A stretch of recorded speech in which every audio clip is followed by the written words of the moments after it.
All of us have imagined what it would truly be like to live in the Resident Evil universe. And for whatever reason, it's such a fascinating topic to ramble about. So today, I've decided to break down every single thing people get wrong about Resident Evil, starting with one that people actually forget about: zombie biology. The second massive misconception is what the infected actually are. People call them zombies. The films call them T-virus infected. The difference matters because they're not dead. Traditional zombie lore says corpses reanimate. George Romero popularized this with Night of the Living Dead, where the dead rise and hunt the living. Resident Evil films use living people as hosts. The T-virus enters through bites or airborne exposure, then hijacks cells and shuts down higher brain functions. Victims decay because their metabolism crashes, not because they died and came back. Yet, the first film has the Red Queen perpetuate the real-world myth that hair and fingernails continue to grow after death, actually an illusion from skin retraction, using it to claim the infected are undead, contradicting the living host lore. Yet fans still blend this with classic zombie tropes, calling them undead when the lore clearly states otherwise. The virus was originally designed as an anti-aging serum in the 2002 film, meant to stop cellular breakdown. It failed, creating aggressive hosts instead. Apocalypse retcons this. Dr. Ashford created the virus to cure progeria, a rapid aging disease affecting his daughter, Angela. The final chapter retcons it further, claiming Dr. James Marcus created it for his daughter, Alicia. Same virus, completely different backstory, zero consistency. What changes between films is how the infection spreads. The first movie keeps it contained to the hive. Apocalypse shows citywide contamination. Extinction makes it global, somehow drying up Earth's water supply even though viruses don't work that way. The biology gets ignored for spectacle. So if the virus doesn't actually kill people before infection, why do they look like rotting corpses? That's the visual hook. Audiences expect zombie films to have shambling decay, so the makeup department delivers even when it contradicts the lore. Anderson knew viewers wouldn't care about scientific accuracy if the action kept moving, which raises something darker. If the virus keeps hosts alive, why do the films show them rotting? That contradiction isn't an accident. It's hiding what Umbrella was actually documenting. But first, we need to talk about the character who breaks every rule the virus established: Alice's powers. The third thing people get catastrophically wrong is Alice herself. Fans think she's a Mary Sue, an overpowered character who breaks immersion. They're right, but they miss why it was intentional. Alice starts as an amnesiac security operative in the hive. She's competent but human, dodging zombies and solving puzzles with her team. By Apocalypse, she's injected with the T-virus and gains enhanced strength and speed. Extinction gives her telekinesis, letting her crush objects and ignite fires with her mind. Afterlife strips her powers temporarily, then restores them. Retribution clones her thousands of times. The final chapter reveals she was never truly infected, just bonded to the virus as a perfect host. Every sequel escalates her abilities because Anderson married the lead actress, Milla Jovovich, and built the franchise around her. Critics call this bias. Box office numbers call it branding. What fans misunderstand is Alice's role in the narrative. She's not meant to represent game protagonists like Jill Valentine or Chris Redfield. She's a completely original creation designed to give the films an identity separate from the source material. The games use ensemble casts, who survive through resource management and clever tactics. The movies use one superhuman who punches through problems. It's a fundamental shift in storytelling philosophy. Games ask how ordinary people survive impossible odds. Films ask how far one extraordinary person can push before the system breaks her. But Alice's escalation creates a problem. If one superhuman can survive anything, why bring in game characters at all? Keep that question in your head, because the answer in the next section proves Anderson was protecting Alice by destroying the competition. Game characters. Misconception 4 hits hard for game fans. Characters like Jill Valentine, Claire Redfield, Leon Kennedy, and Albert Wesker show up in the films. People expect them to act like their game counterparts. They don't. Jill appears in Apocalypse played by Sienna Galori, wearing her iconic tube top and skirt from Resident Evil 3. She's a capable fighter, but the film reduces her to Alice's sidekick. Retribution brings her back as a mind-controlled umbrella puppet wearing a chest device that forces obedience. Game Jill survives brainwashing and fights back. Movie Jill gets freed off-screen and disappears. Claire shows up in Extinction as a convoy leader in the desert wasteland. She's tough and resourceful until Afterlife sidelines her with memory loss. The final chapter kills her off-screen without explanation. Leon appears briefly in Retribution during a suburban simulation sequence. then vanishes entirely. The final chapter novelization confirms he died between films, off-screen, without ceremony. Wesker is the most butchered. Game Wesker is a calculating mastermind with a god complex, obsessed with evolution and power. Movie Wesker is a corporate chairman who does backflips and survives explosions through sheer villain plot armor. He's the final boss in Afterlife, then becomes Alice's ally in Retribution, then betrays her again in the final chapter. No consistency, no depth. Just a name attached to a character who acts however the script needs. What this shows is the films don't care about game canon. They borrow iconography for fan service, then discard the characters when convenient. It's surface-level adaptation, using familiar faces to sell tickets while gutting what made them compelling. Fans who expect faithful portrayals walk away angry because the movies never promised faithfulness. They promised explosions and Mila Jovovich in slow motion. Notice the pattern? Every game character either dies off-screen or becomes a puppet. But that's just surface-level disrespect. What Anderson did to the actual story between films makes character deaths look merciful. Plot consistency. The fifth misconception is that these films tell a coherent story. They don't. They retcon constantly, ignore previous endings, and contradict themselves for sequel flexibility. Apocalypse ends with Alice being experimented on by Umbrella scientists. Extinction opens with her escaping a desert facility, with no explanation how she got there or what happened to the lab. Extinction ends with her leading a clone army to attack Umbrella's Tokyo headquarters. Afterlife starts with that attack succeeding, then immediately wipes out all the clones and depowers Alice. Retribution ignores the attack's aftermath entirely, jumping to a submarine simulation base. The final chapter retcons the entire franchise by claiming the T-virus was never meant as a bioweapon, contradicting every previous film. It also brings back the Hive from the first movie, even though earlier films showed it was destroyed. Characters who survived previous entries die off-screen. Plot threads vanish. The global apocalypse that dominated Extinction suddenly has pockets of civilization in Afterlife with no explanation how they survived. Anderson admitted in interviews that each film was written to stand alone, allowing new viewers to jump in without watching previous entries. That's why continuity doesn't matter. Each sequel resets the board, using whatever elements serve the current story and discarding the rest. It's franchise filmmaking at its most cynical. The lore exists only to be rewritten. What fans get wrong is expecting these films to build on each other like the games do. Resident Evil games have timeline inconsistencies, sure, but they generally maintain core events. The mansion incident happens. Raccoon City falls. Umbrella collapses. The films treat each entry like a fresh reboot wearing the previous film's skin. It's designed for maximum accessibility and minimum commitment to continuity. Here's what nobody connects. If each film rewrites the previous one, why did audiences keep showing up? Because they weren't watching for plot. They were watching for something else. And that shift started the second the franchise stopped being horror. Horror versus action. Misconception 6 is genre. People think Resident Evil movies are horror films. They started that way. They didn't stay there. The first movie leans into horror. The Hive is claustrophobic, dark, filled with jump scares and atmosphere. The laser hallway sequence builds tension through inevitability. Watching characters realize they can't escape a grid of light that will slice them apart. Zombies are slow, relentless threats. The Red Queen is a malevolent AI whose childlike voice contrasts with her willingness to kill everyone. It's effective survival horror translated to film. Then Apocalypse shifts hard into action. Zombies become background fodder while Alice does motorcycle jumps and slow-motion gun battles. Nemesis, the hulking bioweapon from Resident Evil 3, becomes a boss fight with Matrix choreography. Extinction goes full Mad Max, with desert convoys and zombie hordes attacking like CGI swarms. The horror evaporates. Afterlife and Retribution embrace 3D spectacle, shooting everything in sterile white environments with overcranked slow motion. The final chapter returns to the Hive, but edits action scenes so quickly they're incomprehensible. A study found some shots lasted less than 1 second, making it impossible to follow what's happening. What happened is, the films followed trends. The first movie came out when horror was popular. Sequels saw action franchises like The Matrix dominate, so they pivoted. The games did the same thing. Resident Evil 4 shifted from survival horror to action-heavy gameplay. Resident Evil 5 and 6 went even further, adding co-op and cover shooting. The films influenced this change, and the games influenced the films right back. It's a feedback loop where both mediums abandoned horror for broader appeal. Critics argue this evolution ruined the franchise. Box office numbers argue it saved it. The first film made $102 million worldwide. Afterlife made $296 million. Audiences wanted spectacle, not scares. But here's what nobody talks about. If horror made less money, why did the 2021 reboot try to go back to it? Because trends shift. By 2021, horror was profitable again. Welcome to Raccoon City returned to darker lighting, practical effects, and slower pacing. It bombed, making only 42 million worldwide. Turns out audiences didn't want either version. They wanted something the films never figured out how to deliver: T-virus mechanics. The seventh misconception is understanding what the T-virus actually does. The films can't decide, so neither can the audience. The first film says it's an anti-aging treatment. Umbrella developed it to stop cellular breakdown, creating eternal youth. It failed, causing aggression and decay instead. The virus escapes when a saboteur releases it, forcing the Red Queen to seal the hive and kill everyone inside to prevent spread. Apocalypse shows the virus weaponized, released into Raccoon City as Umbrella tests its effects on a mass population. Extinction reveals the virus mutated the environment, somehow drying up Earth's water. No scientific explanation, just apocalypse escalation. Retribution ignores environmental effects entirely, focusing on clones and simulations. The final chapter retcons everything, claiming the virus was created by Dr. James Marcus to cure his daughter's progeria. Umbrella's co-founder, Dr. Isaacs, stole the research and weaponized it. The cure was always the goal. The zombies were a side effect. What this means is the virus has no consistent function. It's whatever the plot needs. Need horror? It creates zombies. Need global stakes? It kills the ecosystem. Need emotional weight? It's a father's desperate cure. The mechanics change because Anderson wrote each film in isolation, caring more about spectacle than science. Fans who try to reconcile these versions hit a wall. There's no unified explanation. The virus is a narrative tool, not a biological system. It infects, it mutates, it spreads. Beyond that, details shift with the script. So why didn't Anderson just pick one explanation and stick with it? Because franchises need escalation. Each sequel had to raise stakes, and rewriting the virus's purpose allowed him to justify bigger threats. It's lazy writing disguised as mystery. Umbrella Corporation. Misconception 8 is Umbrella's motivation. People think the corporation is evil for profit. It's worse. They're evil for data. The games portray Umbrella as a pharmaceutical company creating bioweapons for military contracts. Money drives them, with power as a secondary goal. The films start there. The first movie shows Umbrella as a ruthless corporation willing to kill its own employees to contain the virus. Apocalypse escalates, revealing Umbrella nukes Raccoon City to cover up the outbreak. Extinction shows Umbrella has survived underground, using cloned Alices to develop a cure while the surface world dies. Retribution reveals they're running global simulations, testing virus scenarios in fake cities filled with mind-controlled humans. The final chapter exposes the endgame. Umbrella's real goal was controlled depopulation. Release the virus, sell the cure to the rich, let everyone else die. The experiments weren't about profit. They were about creating a new world order where Umbrella decides who lives. What fans miss is this motivation makes Umbrella cartoonishly evil. The games give them believable greed. The films turn them into Bond villains. There's no subtlety, no moral gray area. They're bad because the script says so. But here's the real issue. If Umbrella wanted controlled depopulation, why release a virus that turns people into zombies? Dead customers don't buy cures. The logic collapses under the slightest scrutiny. It's apocalypse porn, not storytelling. Nemesis origin. The ninth thing people misunderstand is Nemesis. In Resident Evil 3, he's a bioweapon programmed to hunt STARS members. In Apocalypse, he's Matt Addison, Alice's friend from the first film, mutated into a weapon. The first movie ends with Matt infected and taken by Umbrella scientists. Apocalypse reveals they turned him into Nemesis, a hulking creature with a rocket launcher and exposed heart. He's ordered to kill Alice, but hesitates when she calls his name, suggesting Matt's humanity remains. They fight, he's defeated, and she mercy kills him. It's meant to be tragic. Game fans call it character assassination. What the film does is create emotional stakes by tying Nemesis to Alice's past. The game version has no personal connection to Jill. He's just a monster. Movie Nemesis is Alice's guilt made flesh, forcing her to confront what Umbrella does to people. It's actually decent storytelling buried under terrible execution. The design looks ridiculous. The fights are poorly choreographed. The emotional beats don't land because Apocalypse rushes everything. Fans who expect game-accurate Nemesis walk away furious. But Anderson never cared about accuracy. He cared about making Alice's journey matter. Turning her friend into a monster serves that goal, even if it disrespects the source material. So why make Nemesis at all if you're going to change him completely? Because the name recognition brings in fans. They see Nemesis on the poster and hope for a faithful adaptation. They get Matt in a latex suit. Raccoon City. Misconception 10 is Raccoon City's fate. The games show it as a slow-burn outbreak contained by a government nuke. The films rush everything. Apocalypse shows the city overrun in hours. Umbrella seals the perimeter, trapping civilians inside while they extract valuable personnel. The virus spreads faster than anyone can react. There's no gradual escalation, no time for survivors to organize. It's instant chaos. The military sets a timer to nuke the city, giving Alice and her group limited time to escape. They make it out. The bomb drops. Raccoon City is gone. The whole sequence happens in one film, compressing what the games spread across multiple entries. What this does is rob the Outbreak of impact. The games let players experience Raccoon City's collapse over hours of gameplay. You see streets decay, hear civilians scream, watch the authorities fail. Apocalypse shows explosions and zombie hordes with no buildup. It's spectacle without weight. Fans who know the games expect Raccoon City to matter. It's where the franchise turns from isolated horror to global threat. The film treats it like a set piece. One location among many. By extinction, Raccoon City is ancient history. Nobody mentions it. The apocalypse moved on. Here's what nobody asks. If Umbrella wanted to contain the outbreak, why give the military a nuke? Because explosions look cool. That's the real answer. Anderson needed a ticking clock and a big finale. Logic didn't matter. Global apocalypse. The 11th misconception is the apocalypse's scale. People think the films show a gradual collapse. They don't. Between Apocalypse and Extinction, the entire world dies off-screen. Apocalypse ends with Raccoon City nuked and Alice captured. Extinction opens years later with Earth as a desert wasteland. Billions are dead. The virus spread globally, mutating the environment and killing plant life. Survivors live in convoys, scavenging for supplies. Alice wanders alone, avoiding Umbrella satellites. How did this happen? The film never explains. One movie has a single city infected. The next has planetary extinction. The gap is never addressed. What fans assume is there's a logical progression. Maybe the virus escaped containment. Maybe Umbrella released it deliberately. The film doesn't care. It needed a bigger apocalypse, so it skipped the explanation. Anderson said in interviews he wanted each film to feel different. Extinction needed a Mad Max vibe, so he desertified Earth without worrying about mechanics. Game fans hate this because Resident Evil outbreaks are always contained. Raccoon City falls. A cruise ship gets infected. A remote village turns. But the world keeps spinning. The films wanted global stakes, so they invented them. But here's the real question. If the virus killed all plant life and dried up the water, how are humans still alive? The film shows convoys with fuel, food, and ammunition. Where does it come from? Who's manufacturing it? The apocalypse exists for aesthetic, not logic. Clone armies. Misconception 12 is the clone subplot. Retribution reveals Umbrella has been cloning Alice for experiments. Fans think it's a plot twist. It's actually a retcon.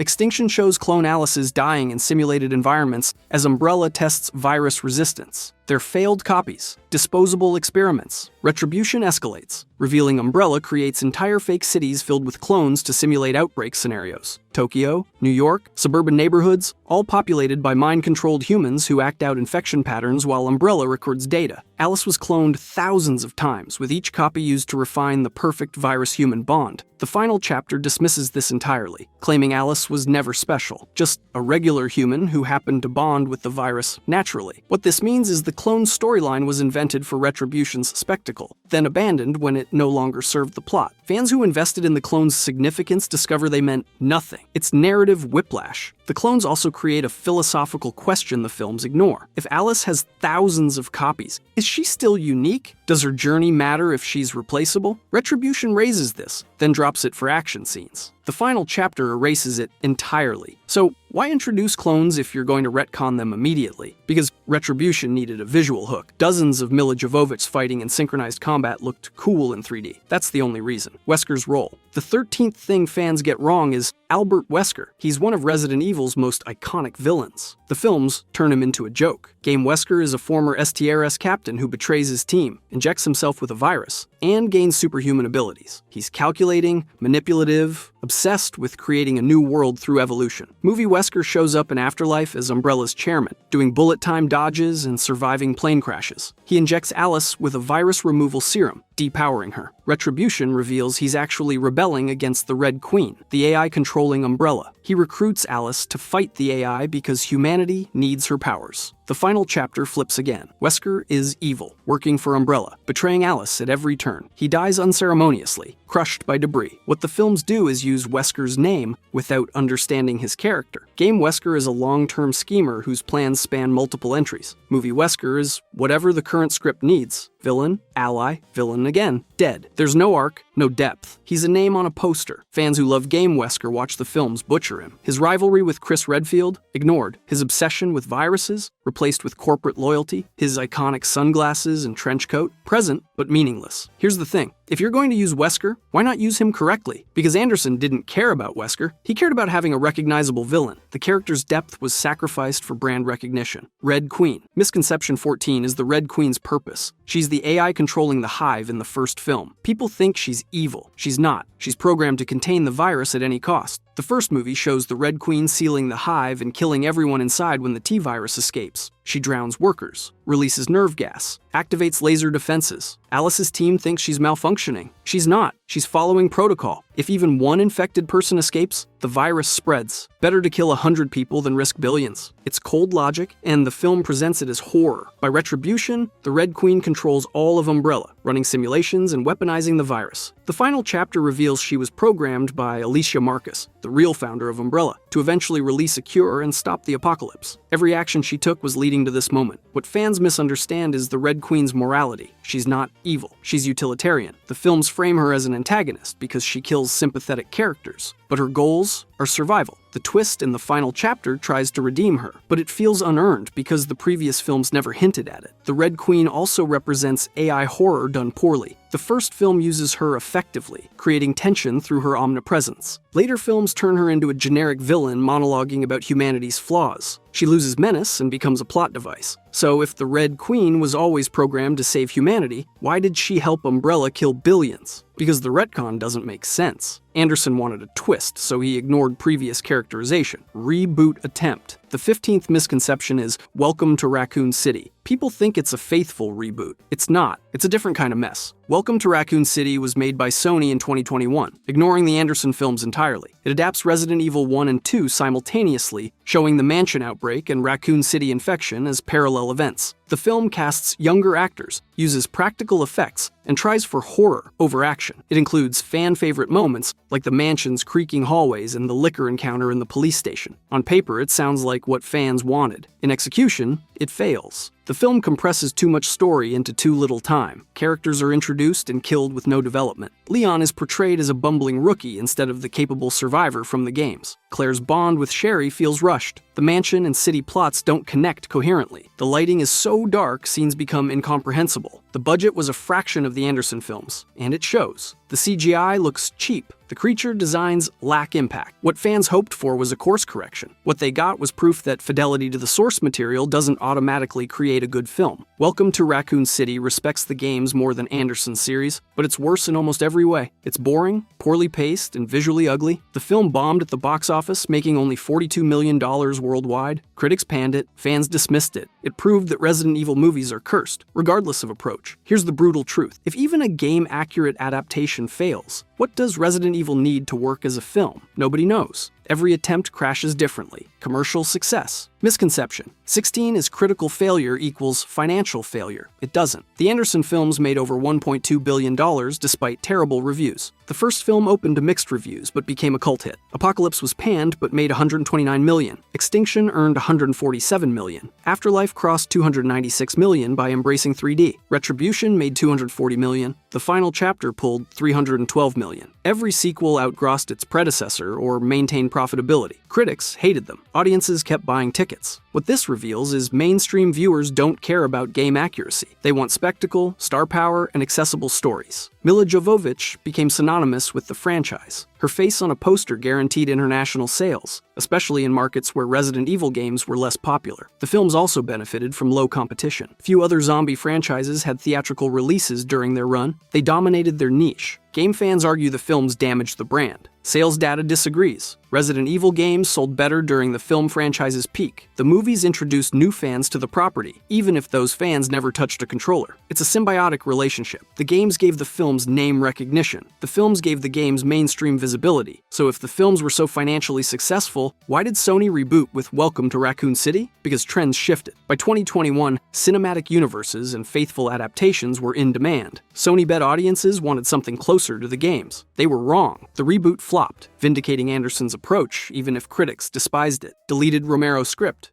Misconception 17 is George Romero's involvement. People think he was never part of Resident Evil. He was. He wrote a script for the first film. It was rejected. Romero, the godfather of zombie cinema, was hired to write and potentially direct the first Resident Evil movie. His script was a faithful adaptation of the first game, following Chris Redfield and Jill Valentine exploring the mansion, uncovering Umbrella's secrets, and fighting bioweapons. It included iconic moments like the first zombie encounter and the tyrant boss fight. It was everything fans wanted. Capcom and the producers rejected it. They found it too violent, too gory, too B-movie. They wanted something more polished, more accessible to general audiences. They hired Paul W.S. Anderson instead. Anderson threw out the mansion plot, invented Alice, and created the Hive setting. Romero's script leaked online years later. Fans read it and mourned what could have been. What's ironic is Romero's version would have faced the same criticisms. It was slavishly faithful, which means it would have been predictable to anyone who played the game. Anderson's version surprised everyone because it ignored the source material. Romero's might have pleased hardcore fans but bombed with general audiences who had no attachment to the games. Romero later said he was frustrated by the rejection but understood the business reasons. He made Land of the Dead instead, his own zombie apocalypse without corporate interference. So, would Romero's Resident Evil have been better? Probably. Would it have been more successful? Unlikely. Faithful adaptations rarely outperform loose ones at the box office. Cultural impact. The 18th misconception is the films had no cultural impact. They did. They redefined video game movies as financially viable even when critically panned. Before Resident Evil, video game adaptations were box office poison. Super Mario Bros. Flopped. Street Fighter flopped. Mortal Kombat had moderate success but didn't spawn a franchise. Resident Evil proved a game-based property could run for 6 films in 15 years, building a dedicated audience despite terrible reviews. It paved the way for franchises like Sonic the Hedgehog, Detective Pikachu, and The Last of Us to get greenlit. Studios realized game IPs had value, even if adaptations deviated from source material. The films also influenced the games. Resident Evil 4's action-heavy gameplay and over-the-shoulder camera were partially inspired by the film's success. Resident Evil 5 and 6 leaned even harder into action, creating a rift in the fan base. When those games underperformed critically, Capcom reversed course with Resident Evil 7, returning to survival horror. The films and games ping-ponged influence, each pushing the other toward spectacle until both crashed. Culturally, the films became guilty pleasures. People mocked them, quote them, analyze their failures. The laser hallway scene from the first film is iconic. Mila Jovovich kicking a zombie dog midair is a meme. They're bad movies people enjoy ironically, which is its own form of success. What fans get wrong is dismissing the films as irrelevant. They shaped a decade of action horror and proved franchises could survive critical failure through sheer profitability. Final retcons. Misconception. 19 is the final chapter ties everything together. It doesn't. It rewrites everything one last time. The final chapter opens by contradicting the previous film's ending. Retribution ended with Alice leading humanity's last survivors against the Red Queen. The final chapter starts with Alice alone in the ruins of Washington, D.C., everyone dead off screen. Claire, Leon, Jill, all gone. The film retcons the T-virus origin, claiming it was created to cure progeria, not as a bioweapon. It reveals Alicia Marcus, the real founder of Umbrella, who programmed the Red Queen to eventually release a cure. It kills Wesker unceremoniously. It brings Alice back to the Hive for a final confrontation. It ends with the cure released worldwide. Zombies dropping dead. Humanity saved. What this means is Anderson burned the entire franchise to the ground for a clean ending. Every previous film's plot thread is severed. Characters die off-screen. Motivations are rewritten. The apocalypse is solved with an airborne cure that magically works on a global scale despite no infrastructure to distribute it. Fans who invested in 5 films of lore discover none of it mattered. The final chapter is a soft reboot disguised as a finale. It's narratively bankrupt. But here's the real sin. The film's editing is so rapid it's unwatchable. Action scenes average under 1 second per cut. Fights are incomprehensible. The cinematography is murky. It's a technical disaster that makes Apocalypse look competent. So why end the franchise this way? Because Anderson wanted out. He'd made 6 films over 14 years. He was done. The final chapter is his middle finger to continuity, to fan expectations, to everyone who demanded sense from nonsense. Ultimate truth. The 20th and final misconception